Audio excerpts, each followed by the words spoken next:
Hello guys, so today we're going to visit a seamstress. She's going to talk about fast fashion versus slow fashion and how you can design your own clothes. So how to patch it, and instead of throwing your piece in the garbage, what you can do is you can fix it and give it a second life. So stay tuned.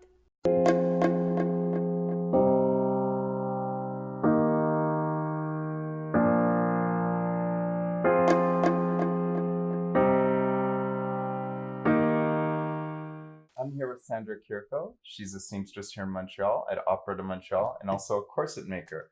So Sandra, we're talking about sustainable fashion today. I just want to ask you what you think about the future of sustainable fashion. I'm hoping people tend to think about buying, when they buy clothes, that they realize what goes into it and all the work and the fact that our fast fashion creates a lot of waste.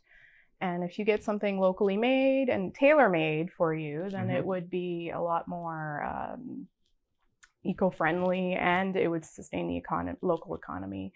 And I hope that in the future, like, people realize that maybe I don't need, 10 pairs of pants that don't fit me right and that will be eventually thrown out because they'll have, they won't last. But if you get something locally made and tailor-made to fit you and with quality fabrics, then it would last a lot longer. What would be the steps we would go through for a slow, a creation or something custom made? Sure. Usually I would ask for what your specific need for the clothing item would be. So like the occasion or something. The occasion, or, some sort of reason that you had specifically.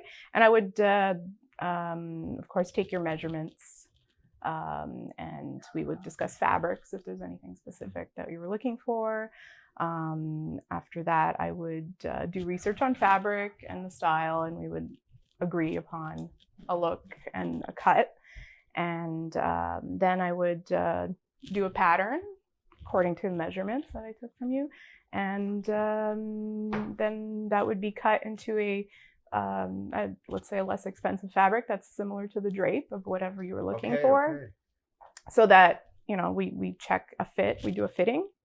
And there's a lot of collaboration happening, because it's really like, sounds like a partnership. Yeah, almost. exactly. I know, Yeah. you're making it, but I always have to explain that, because I need them to come over, we do the fitting. Sometimes it takes more than one fitting, depending, especially if the fabric they chose is like very expensive. I rather be sure before I go ahead and cut it that we've got the fit right and exactly what they want. And then once that's established, I cut it into the real fabric, and we have one more fitting before I do the finishings, just to be sure. And then I do the finishings, and they have their garment. What's your goal when you do a project, or do you have that, or do you discuss that with your clients? Yes, definitely, because sometimes they will bring me some fabric, and if I see it's low quality fabric, I kind of explain to them, do you really want me to put all this effort into something that's going to pill or possibly tear? I always explain, it's like, let me find you something that's more suitable for this piece that will last you years. The most common thing I see, or someone comes to ask me about, is fixing a tear in a pair of jeans. Because someone would think, oh, these are done, there's a big hole here, and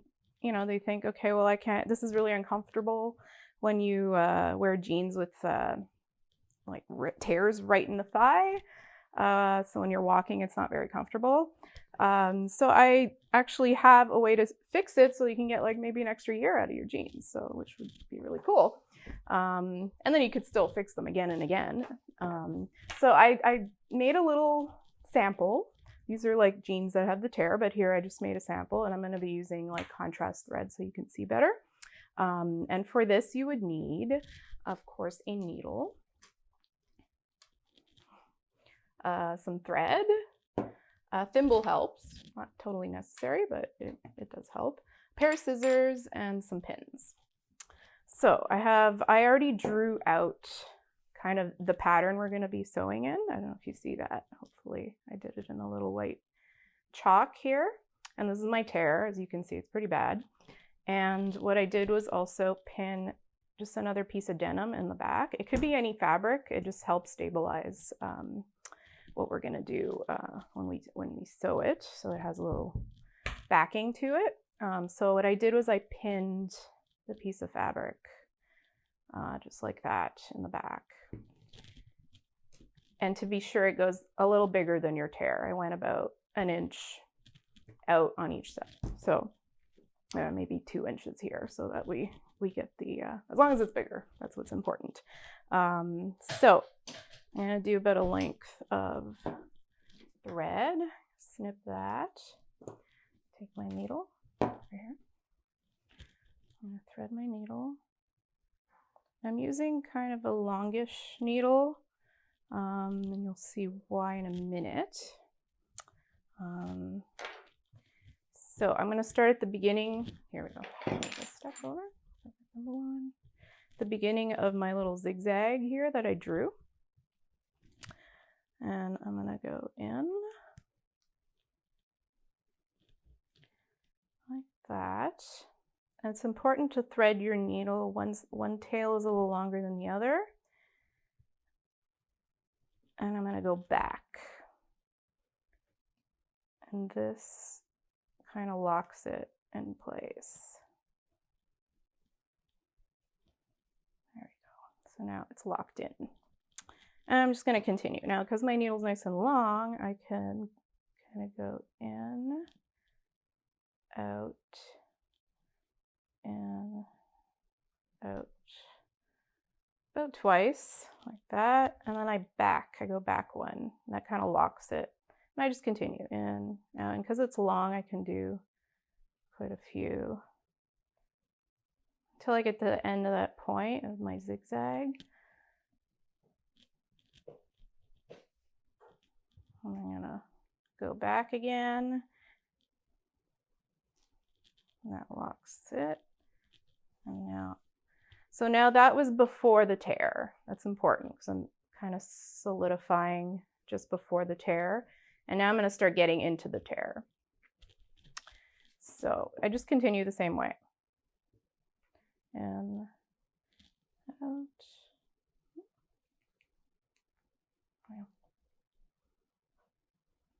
And out. Back tack.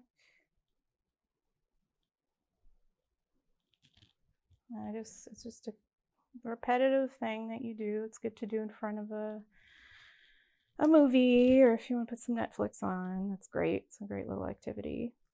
Back tack. Are there any good movies about sewing? Good question. There's a couple out there, but not too many. Oh, what's that one with Daniel Day-Lewis? Yeah, there you go. There's one. It'll put you in the mood. Yeah, it'll put you in the mood. The Tailor from Panama, isn't that? There's one called Sequence. That's really cool. I don't know.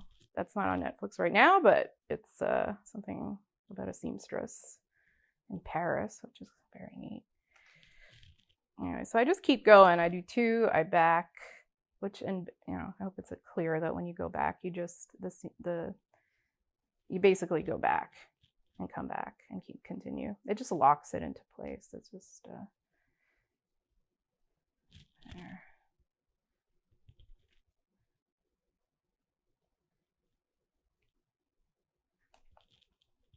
And I mean, you don't have to draw this zigzag, and it doesn't need to be perfect. It's completely up to you. I just did that for the purposes of this little tutorial. But I've never seen, I've sewed exactly that, tried to do that, myself. And the zigzag, something about it, to me, it looks like I really like that idea, having it as a guideline. And I know I was trying to take some notes before, and I picked up your fabric pen. So you used a little fabric pen. Yes, it was, yeah. To do that, because it does not write on paper, as I mentioned. But I think that's a really neat, way of, it almost simplifies it for someone like me who doesn't necessarily have as much practice and experience sewing as you do.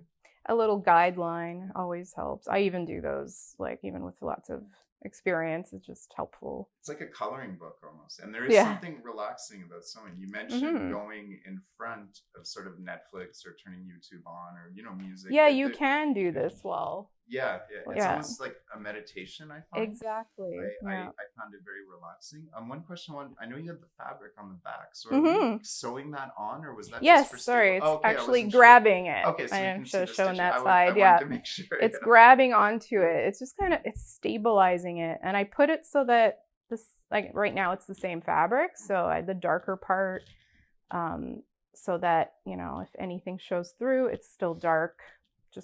But you could even have fun with it and use something. Yeah, you see that a lot. Colorful. Too, crazy quilt. Yeah, and like I'm using this red thread so that you guys could see better, but you can match the thread if you really want it to like camouflage it. That's totally fine. Like that's totally up to you. There's no rules really. So you can be creative even with just repair. Totally. You can show it off and be like, I repaired this, So. But given the location of, say, this repair job on your thighs, you might be a little careful about showing it off. Yeah, I mean, honestly, you don't really see it because of where it is. Yeah. It's difficult to. But this can work for a lot of hole patch. Any hole, too. yeah. Exactly. If you did have one on your knee that you really wanted to hide, sure, like absolutely. I just know some people like to keep those because they're fun. But yeah. I mean, they sell jeans with. Exactly, for very, very expensive. Yeah. Yeah.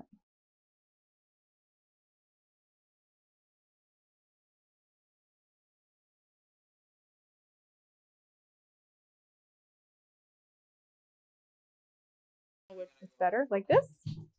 Flat is flat better. Holding it. This one's completed. So you see how tight. I think I went up and down through this 3 times. So I went once, 2, and then 3 times, which you end up with something like this. So it's super tight. It's not going to move. And this is what the back looks like here. Now you can trim around the fabric if you want, but really you can just leave it. That's fine.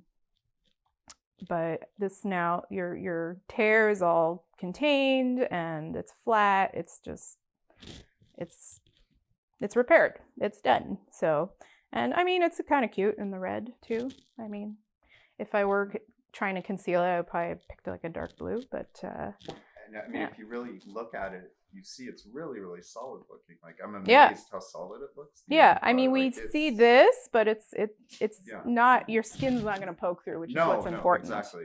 It's completely. It looks so strong. It's amazing, actually. Yeah, and I mean, I could have gone further. I could have kept going if I wanted to, but I thought it seemed okay to me. Like at this point, you can keep. You could. Watching series, Netflix, absolutely. Something else, but. Yeah, that or repair.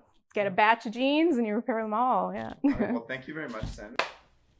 Okay, so I just want to thank Sandra for helping. I'm going to start again, if that's okay. Okay. So I just want to thank Sandra for talking to us today and also showing us how to fix some clothes. I'm actually really excited to try this out. I've done it my own way and kind of learned on my own. When I was on tour, I would have to sew a lot. My clothes, my suit buttons especially. I really had to learn buttons. And also this would happen a lot too on tour. So, but I never tried this technique, so I'm excited to try it out. Before we go, that was just an introduction to some sewing, but I mean, go online, look for books. Sandra has a few here. This is a Reader's Digest one, which this looks like something you'd find in a thrift store or something, which is really good. Really good. But you said this is a really good one, so the Reader's Digest one. This one, I love the color. Yeah, this is like pre-war, during the war. Yeah, that's really neat. Yeah, actually, it's kind of what we did there. Yeah. Well, that's something too during wartime with rationing, fabric rationing. Exactly. People were a lot more aware of that. So I just thought of that thing. Absolutely. Yeah. Very interesting. That's actually, I thought of exactly that book because everything would kind of be done by hand, because if you didn't have a machine, this was where you learn how to do any mending or any button sewing, anything like that. Yeah. Okay, great. Well, thank you very much. Thank you. Thank you. And now you can go out on your own and make the switch yourself and start sewing.